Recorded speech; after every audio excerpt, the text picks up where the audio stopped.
news right now, and information coming to hand right now is that the retired President Daniel Arap Moi is dead. The information coming to hand right now is that the retired president, that is Daniel Arap Moi, is dead. This is according to President Uhuru Kenyatta, who also sent condolences to the family. This is information which is still trickling in. We all understand that he was ailing. He's been in and out of the hospital, and of course right now this is now the final end of Daniel Arap Moi. This is the news that is coming to hand right now, filtering into our studios. President or retired President Daniel Arap Moi is dead.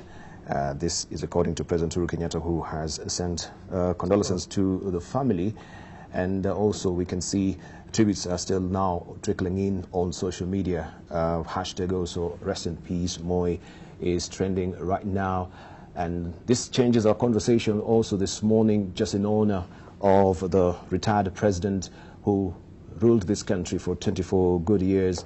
And we'll just cross it over to our panelists this morning to weigh in and of course also give the deepest sympathy and condolences for the Moi family, who are now grieving the passing on of retired President Moi, who is dead. Let's just begin with you. I think we were on Jacome Dio. Yes. Yeah. Yes, let's just begin with you. Your fond memories looking back at the life of Daniel Arap Moi. Of course, we know he took this country in different plateaus as far as you know, the progression of Kenya is concerned. Highlights. What were some of you know, pivotal moments? Of course, let me just give you a chance to you know, Dibala, with the family. Deepest condolences, because I've been imagining, I wanted Moi to see this country through the next phase of our lives, especially politically. I am deeply touched because, you know, when Moi said we will miss him, I personally have missed Moi. I think Moi has made more sense than most of the current political leaders.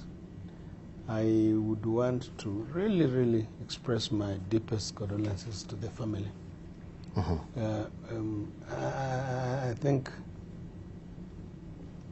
we can emulate the old man, and I think maybe his death will jog our minds and memories of him to peace, because he always preached peace.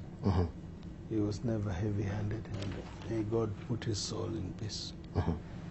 Right. Otieno Amolo, your fond memory of the retired president? If you agree, and if the panelists agree, I think this would be one moment we should observe a minute's silence. In standing, we should stand for 1 minute in silence, in honor. Why don't we hear then maybe your deepest sympathies and condolences, then we do that, all of us. Okay, that's fine.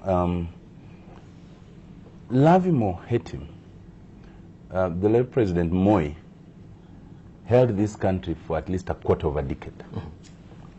And this is not an easy country. And while, yes, for quarter of a century, yes, for quarter of a century. While we might, and you could lament many times on many issues, it is only once Moi left that we realized how deep our schisms and our divisions were and are.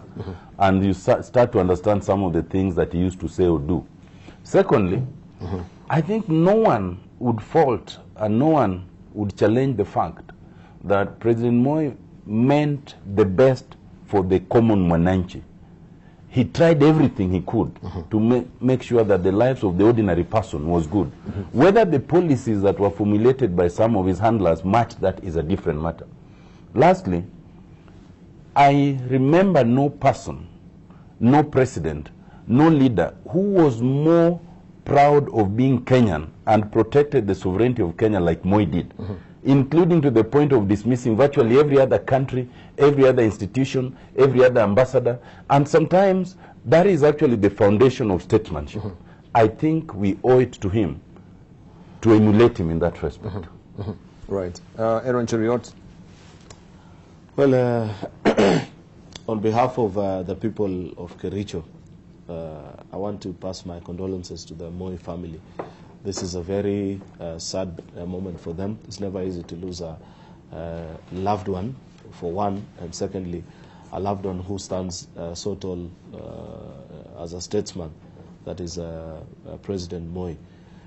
Because of my young age, I never got to interact with Moi as president. I only later met him later in life as a student leader, but that was after he had retired as president.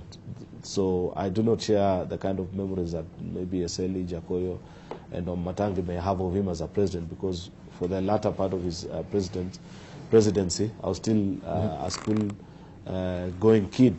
But one of the things that I celebrate more about him is that sometimes we make the mistake of comparing the President Moi with latter-day presidents across the region and across the globe, but do little of comparison of him as a president with his peers across Africa and some of the things that they had to do to keep their country together and solid.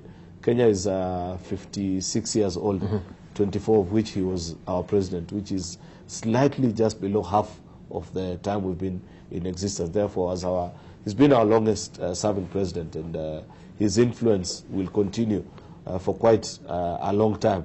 The country, you cannot think of any of our leading political figures, any of the leading, if you go across even the top 5 political parties in the country, each of the party leaders has actually had an interaction with Moi, worked together or been mentored by him, and that kind of an influence. Therefore, I think his influence will still live on with us for quite a number of years, together with the things that he was able to do. Therefore, in the next few days, as a country, as we reflect on his influence to our society and the things that he enabled us to achieve as a country, I think it's time we celebrate him. Of course, he's gone at a ripe age. He's close to 100. That is not a young, that's a full life, actually, if I may put it that way.